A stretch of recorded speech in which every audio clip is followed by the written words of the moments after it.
guys, it's Miharu. Some time ago I made a video centered around my favorite character in the Shantae series, Rottytops. And in that video I proposed a little theory about how she may have died. While it may be easy to speculate that she was murdered, judging by the stitching on her body alone, I went a different direction and theorized that it may have very well been a suicide. Before I elaborate further, I'd like to address a counterpoint that was made in the comments of the first video. That being, Rotty doesn't act like someone who's depressed. Depression is not something that always displays itself on a surface level. It eats away at you from the inside, and many people hide it behind a mask of happiness. Despite that, it's still quite a bold argument to make.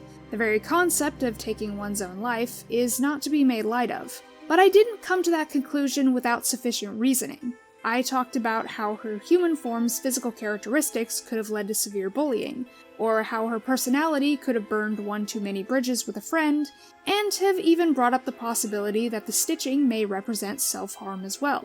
But it doesn't end there. You see, the more I thought about the situation, Rotty and her relationship with Shantae, the more I realized there could be some subtle messages being conveyed which could further back up the suicide theory. Let's start by bringing up something that everybody knows, the core of Rotty's character. Her obsession with wanting to devour Shantae's brain. Now, clearly this is a reference to the age-old brain-eating zombie trope. Not much to it, really. It's how they survive. But what if we were to look into that a little more? Let's take another look at how human Rotty describes the girl in her dreams, whom she unintentionally pushes away. She's brilliant and smart, and I want to be just like her. She's my very best friend in all the world. But whenever I reach out, I always manage to upset her somehow. Of course, it's no secret that this is meant to be Shantae, or rather, someone from Rotty's past who is remarkably similar. And now being a zombie, the only way she knows how to show her affection and desire to be like her friend is, well, eating brains. Essentially, feeding on her brilliant mind. And speaking of affection, what if we were to take that a step beyond? As I mentioned before, Rotty may have been a victim of bullying. In the previous video, I attributed it to her outward appearance. Typical schoolgirl attire, glasses, hell, even her bust size.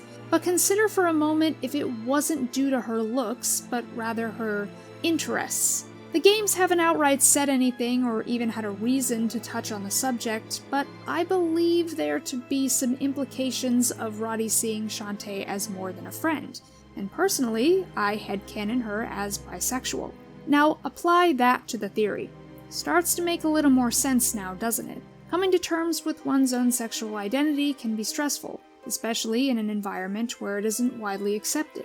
And if being LGBT was seen as culturally inappropriate during the time Rotty was alive, it could have led to harassment, which in turn may have resulted in the target ending her own life as an escape. But remember, all of this is pure speculation, and most likely wasn't considered at all when developing her character. And at the end of the day, perhaps it doesn't really matter. She's a zombie. It ain't that deep. But since the games will probably never make any of this known, theorizing is all we've got. That's gonna do it for this video, guys. Let me know what you think of this theory and share your own in the comments below. As always, if you're new, don't forget to subscribe for more casual gaming content, and I will see you next time. Until then, this is Miharu, signing off.